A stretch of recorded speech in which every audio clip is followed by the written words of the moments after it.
Melanjutkan ayat daripada surah Yasin, ayat selanjutnya yakni ayat litundira qauman ma undira aba'uhum fahum ghafilun. Allah menurunkan wahyu ke Kanjeng Nabi Muhammad sallallahu alaihi wasallam berupa Al-Qur'anul. Rukun iman yang wajib kita imani ada 6. 1, iman kepada Allah. 2, iman kepada Rasul-Rasul, malaikat-malaikat Allah. 3, beriman kepada kitab-kitab. Amantu billahi wa malaikatihi wa kutubihi wa rusulihi. Dan yang keempat, iman kepada Rasul-Rasulullah. Terus yang kelima, iman kepada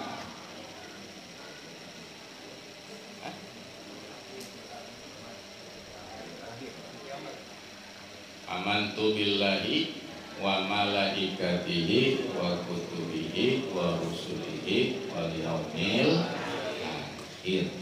Yang kelima dan yang keenam, iman kepada qadar, ketentuan Allah baik dan buruk. Eta kudu diimani. Di antara yang wajib diimani adalah kitab-kitab Allah. wajib kitab-kitab Allah yang diturunkan dari langit disebut kitab samawi. Kita sebagai umat Islam wajib tahu, awas. Kalau ada orang Islam ngaku iman, kemudian ditanya ada berapa kitab yang Allah turunkan, itu dia nggak bisa jawab, hukumnya belum sah imannya. Berarti kudu tahu. Kalau bicara iman ke Allah mah eta teh dari wujud kidam bako sifat 20 tak. Kemudian berikut mustahil, kemudian iman kepada malaikat Allah, tah eta cukup yang wajib kita tahu 10. Yang wajib 10. Emang jumlahnya berapa malaikat? La ya'rifuna illallah. Enggak ada yang tahu kecuali Allah jumlahnya. Coba yang wajib diketahui 10. Artinya yang 10 mah wajib baik. Kudu tahu. Secara ijma aja, enggak kudu rinci satu-satu. Yang penting kalau ditanya begini, itu Jibril malaikat bukan? Oh malaikat sama. Mikail malaikat bukan? Malaikat sama. Raqib malaikat bukan? Malaikat. Ketika yang 10 disebutin, dia menekadin itu malaikat semua, itu cukup iman kepada malaikat. Nah kemudian kitab-kitab Allah, ditanya ada berapa kitab yang Allah turunkan kepada para nabi dan rasul. Nah itu pun wajib diketahui, dan ketahuinya cukup secara global. Semacam kita wajib mengetahui jumlah rasul dan jumlah nabi, wajib tahu, tapi nggak perlu tahu satu-satunya, cukup tahu jumlahnya aja. Itu hukum mengetahui jumlah nabi, itu hukumnya wajib.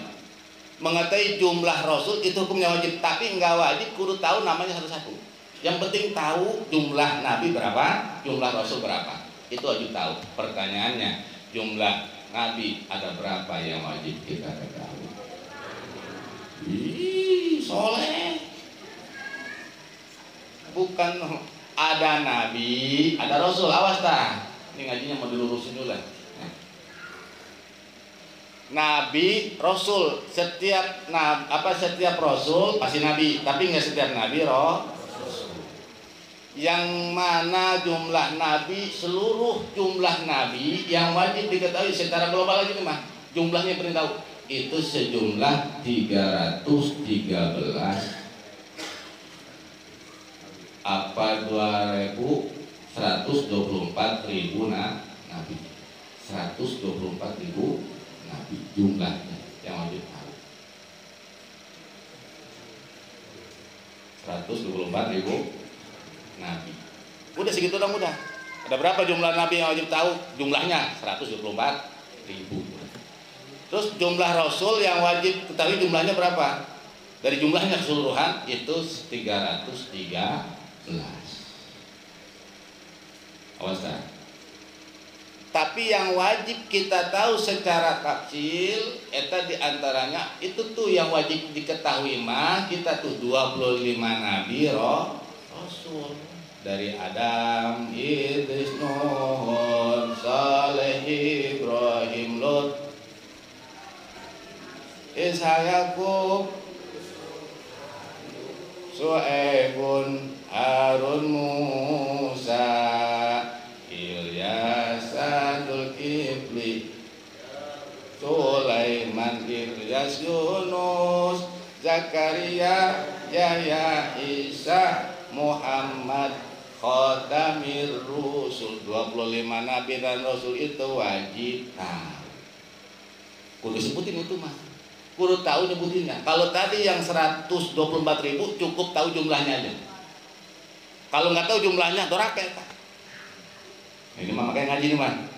Kudu tahu jumlah nabi yang wajib diketahui jumlahnya itu globalnya 124.000 nabi.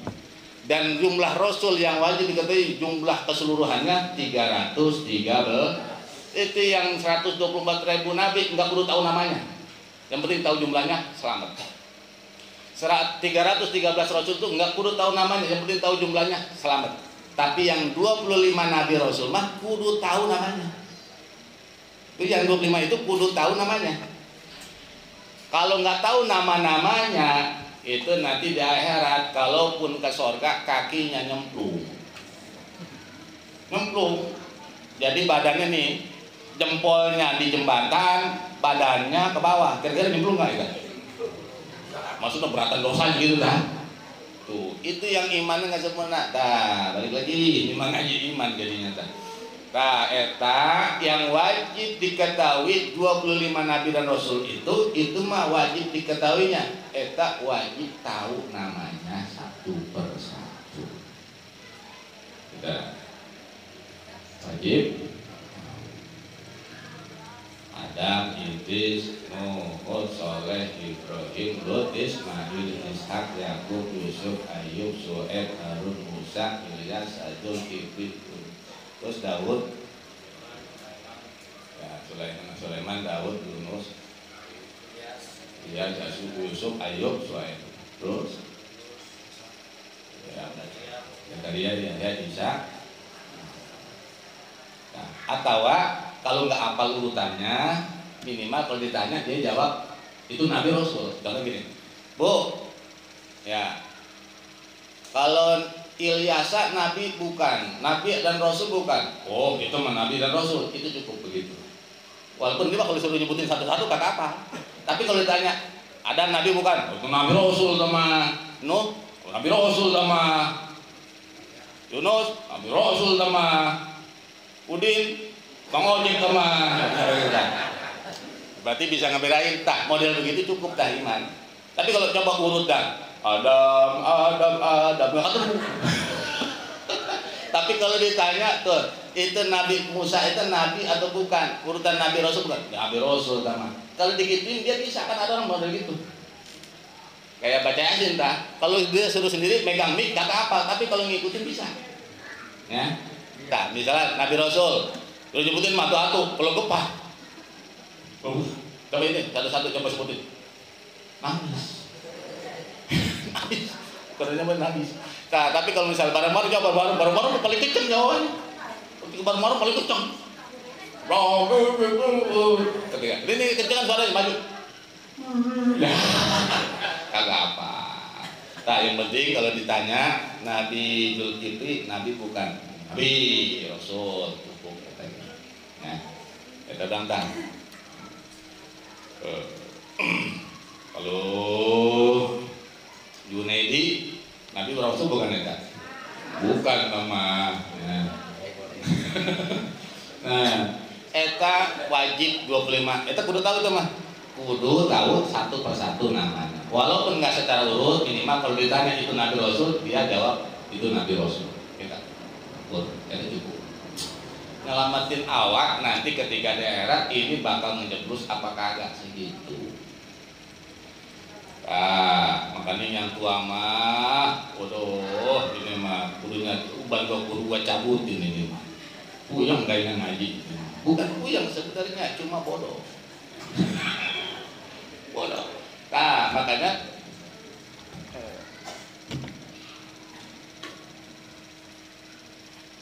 ketika bicara masalah keimanan itu banyak yang ketelepos nanti di akhirat. Kalau bicara Islam mah banyak orang, lu sholat nggak? Sholat gua mah. Lu ini nggak? Puasa gua mah. Lu ngaji nggak? Nomor sekian ngaji mah. Awas tah ngaji mah narik iman. Ngaji mah narik iman tadi tah. Sebab ngaji itu narik supaya kita selamat nanti di Shiratal Mustaqim. Sholat mah syariatnya. Bicara Islamnya, kepasrahan kita dalam melaksanakan kitab taklif, hukum taklifiyahnya. Tapi itu harus didasari dengan keimanan. Sama dengan kalau orang bawa mobilnya bagus, merek Pajero Sport, warnanya putih, kemudian masih mulus, cuma eta nggak ada bannya. Laku nggak itu mobil?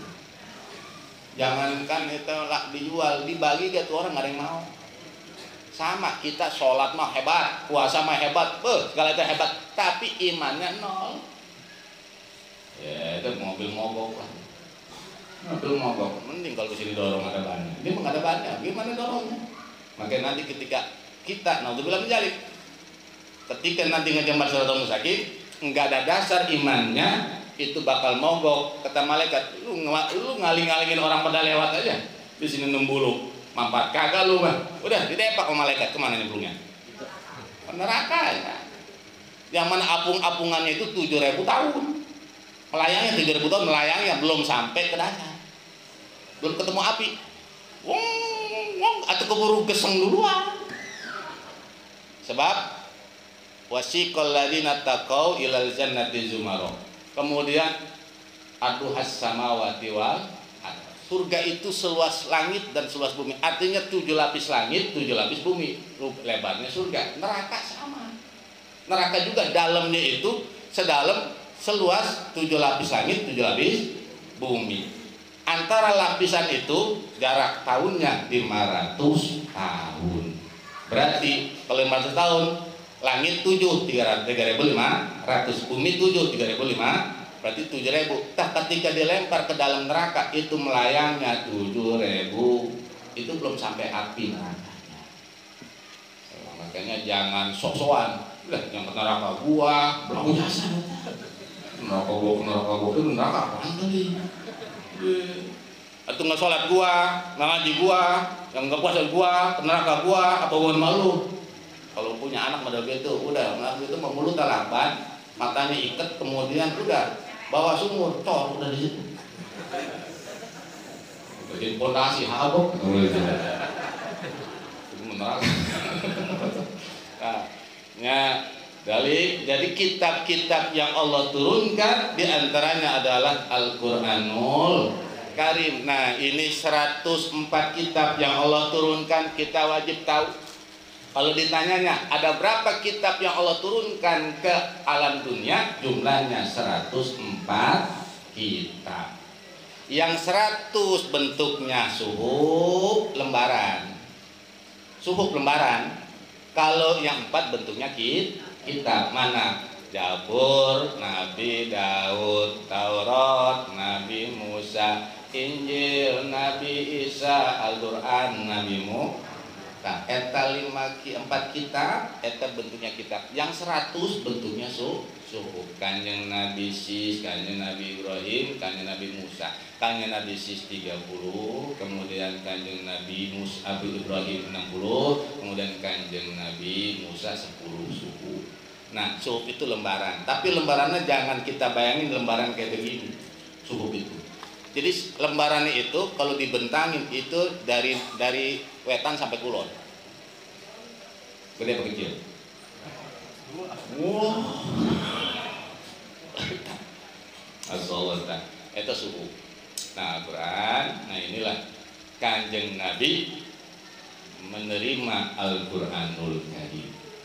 Nah, bicara Injil, Zabur, Taurat, kita cukup wajib iman tapi nggak perlu tahu isinya. Kita wajib iman tapi nggak perlu tahu isinya. Maksudnya itu kita nggak kudu ngamalin isinya. Cukup tahu Zabur kan Nabi Daud. Nah, bahkan sekiranya kitab Taurat sekarang ada, kita nggak percaya, itu nggak mantakan kufur, nggak mantakan dari kufur. Misalnya sekarang ada kitab Injil asli ini kitab Injil asli. Sekarang nih kitab Injil asli, saya emang nggak percaya. Kita nggak percaya dengan kitab Injil asli itu nggak mantakan kufur. Walaupun itu ada kitab yang Allah turunkan. Sebab kita hanya wajibnya mengetahui kitab Injil turun ke Kanjeng Nabi. Coba itu loh. Wajibnya. Tapi kalau Al-Quran mah awas. Al-Quran mah dimana kita jangankan sampai Al-Quran yang nggak percaya. Satu ayat aja nggak percaya itu ayat Al-Quran, padahal itu ayat Quran, kufur kita hukum.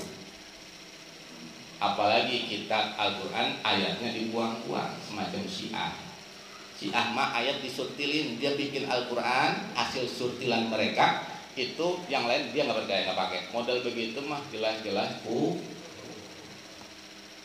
dalilnya agama dia, tapi sebenarnya dia itu pengkhianat agama.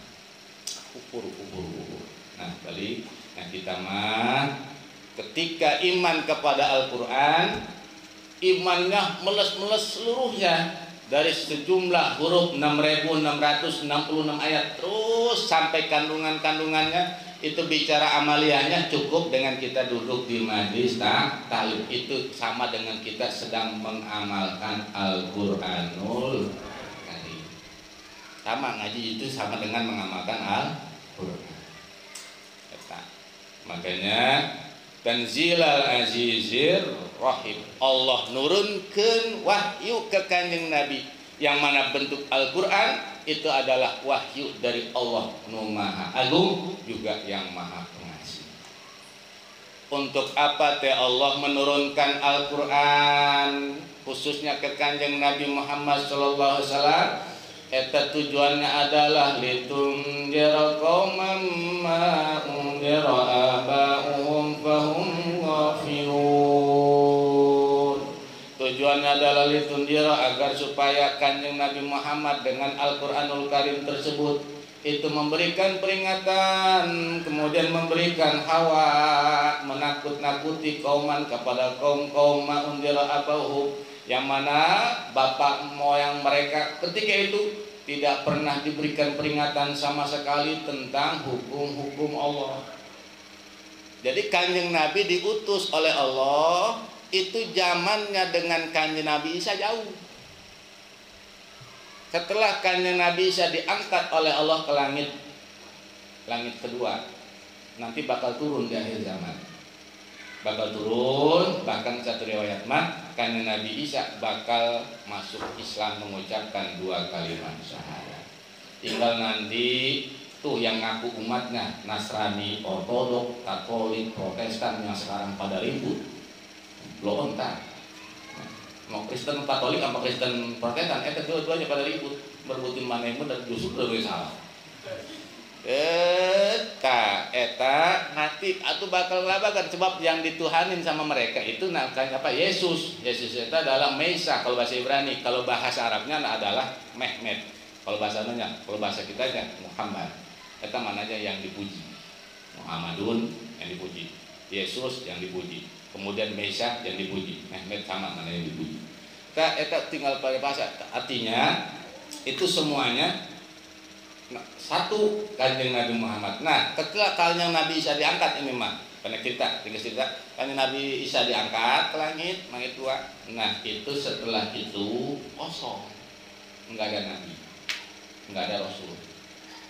Berapa tahun selang, nah kemudian barulah dilahirkan kanjeng Nabi Muhammad sallallahu alaihi wasallam di kota Mekah. Kemudian setelah diangkat Nabi 10 tahun dakwah di Mekah, kemudian hijrah ke Madinah selama 13 tahun. Nah, itu dalam proses beliau dakwah, sebelumnya pertanyaan, sebelum kanjeng Nabi Muhammad diturunkan, itu sebelumnya agama itu pegang agama siapa? Melaksanakan syarat-syarat siapa? Itulah dikenal dengan zaman jahiliyah. Zaman jahiliyah, zaman bodoh. Kenapa bodohnya? Sebab zaman itu nggak ada yang pakai hukum, bodoh semuanya. Jadi setelah kanjeng Nabi Isa naik, Injil dirubah sama anak buahnya semuanya tuh, yang sekarang disebut Nasrani. Itu Nasrani adalah nama kelompok daripada pengikut murid-murid kanjeng Nabi Isa yang nyelonjong. Jadi kalau kayak kita Nasrani itu sama dengan NU gitu kan, Muhammadiyah, kemudian ngaku jadi agama gitu. Kayak kalau Nasrani dengan Yahudi. Sebab kanjeng Nabi Isa agamanya agama Islam, bukan Nasrani. Kanjeng Nabi Musa agamanya bukan Yahudi, agama Islam, bukan Yahudi. Nah, ketika diangkat kosong, nggak ada yang melaksanakan syarat, maka di situ laki-laki sama perempuan yang belum nikah hubungan badan bebas. Bahkan zaman jahiliyah itu ada poliandri, ada poligami, ada poliandri. Kalau poligami mah suami 1 punya bini 4. Itu namanya poligami. Hukumnya boleh nggak? Boleh kalau mampu. Tapi kalau nggak adil jangan. Madarat. Sebab nanti di akhirat ada orang jalan ada entek aja. Dengdek. Pas tanya Glenn, ya itu kenapa jalan dendek aja emang kenapa? Saya punya bini dua ya Allah dua, kok bisa dendek begini? Seharusnya egang. Kok dendek begini? Jadi saya kagak adil kadang di rumah yang tua, yang muda mas 6 hari, di rumah yang tua sehari. Kita bakal dendek nanti daerah. Jalannya dendek. Itu walaupun diberdiri pengen lepeng nggak bisa, dendek aja.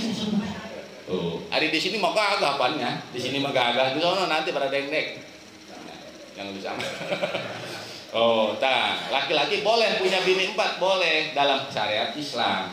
Hukumnya jelas. Kenapa kalau perempuan nggak boleh punya suami 4? Istilahnya cobek sama ulekan. Iya, tak ulekannya 1, cobeknya 4. Nah, bisa nggak diulek semua? Cobek 4 dijajarin, ulekannya 1, bisa nggak diulek semua? Bisa. Makanya laki-laki boleh punya bini. Sebab laki-laki ibarat ulekan, bininya ibarat cobek. Bisa tak? Bahkan sekali kerja bisa 4. Oh, jangan bilang gitu, ngulek tak. Tapi kalau misalnya 1 cobek, ulekannya 4, bisa nggak ya? Makanya perempuan nggak boleh punya suami 4. Atau ntar masukin ribet. Tukang ulek kayak kalau ulekan ada 4 ribet, bagaimana banyak amat ulekan tembak ini? Atau satu lain sih. Nah, eta bicara masalah Allah. Nah, eta ketika itu poliandri itu adalah laki perempuan 1, lakinya 10. Zaman jahiliyah. Dulu poliandri. Jadi perempuan itu punya laki lebih dari 1. Dulu, makanya Masya Allah, zaman bejat. Makanya alhamdulillahirabbil Kanjeng Nabi diutus, makanya perempuan yang tadinya murah harganya sekarang jadi mahal harganya. Dulu perempuan ibarat tai dulu. Bahkan kalau ada pada zaman jahiliyah lahir perempuan itu dikubur hidup-hidup. Kenapa? Itu keluarga malu kalau punya anak perempuan, sebab perempuan mah dianggap nggak punya kekuatan apa. Tapi kalau lahir anak laki-laki, kagak. Dulu zaman jahiliyah, ini mah dulu. Tuh. Terus setelah Kanjeng Nabi lahir, ternyata perempuan sekarang mulia. Allah tak. Mana diantaranya dulu mah murah. Mana asal ketemu perempuan dulu mah nggak perlu pakai lamaran sampai akad nikah, nggak dulu mah. Asal demen cakep, udah direbut, pakai, udah. Bahkan kadang bapaknya sendiri yang numpakin. Tuh. Zaman jahiliyah.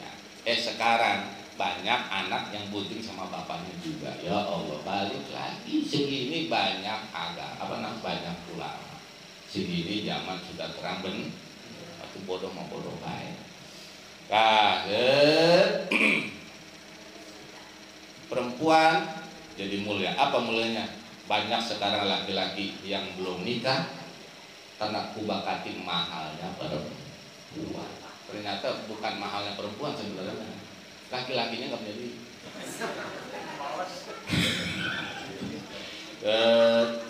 Jadi Kanjeng Nabi diberikan Al-Quranul Karim tujuannya tuh memberikan peringatan kepada kaum jahiliyah yang mana mereka itu undira abahum, bapak-bapak mereka itu tidak pernah dikasih peringatan hukum sebenarnya, sehingga mereka melakukan zina, melakukan judi, minuman mabok dan sebagainya itu legal, bebas, tidak ada halangan.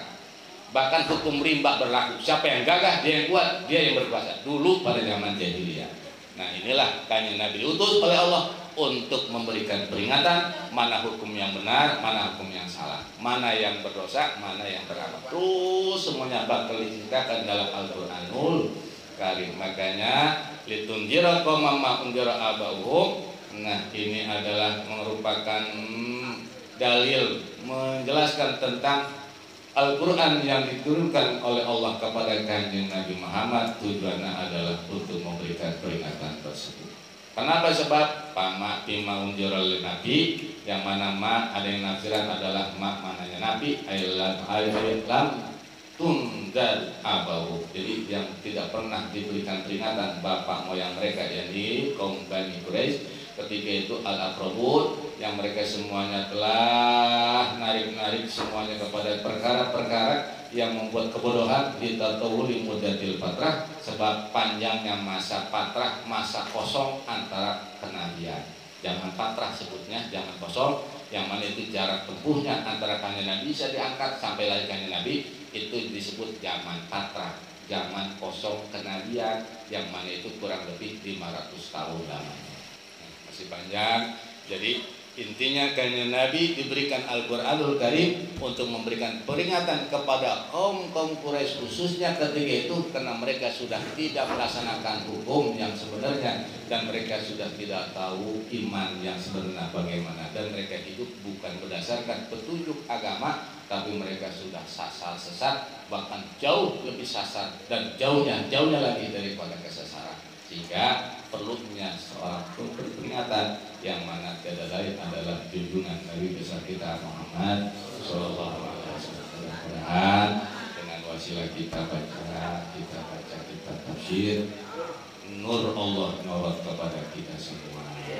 Dan dengan kita kumpul di majlis taklim ini pun, cahaya hanya Rasul pun menyorot kita semua. Ya, kita semuanya hidup kita senantiasa disorot oleh nur Allah maupun nur kanjeng Nabi Muhammad Sallallahu Alaihi Wasallam, dari sekarang sampai meninggal, sampai di mahsyar, sampai di akhirat, terjebak sirat bareng dengan kanjeng Rasulullah Sallallahu Alaihi Wasallam. Al-Fatihah. Dia kenapa dia suatu muslimin suratul ladzina an'amta maghdubi alaihim waladdallin amin.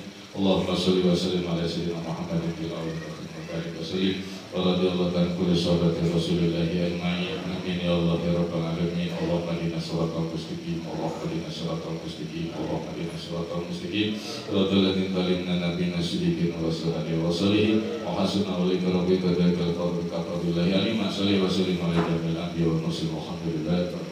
Assalamualaikum warahmatullahi wabarakatuh.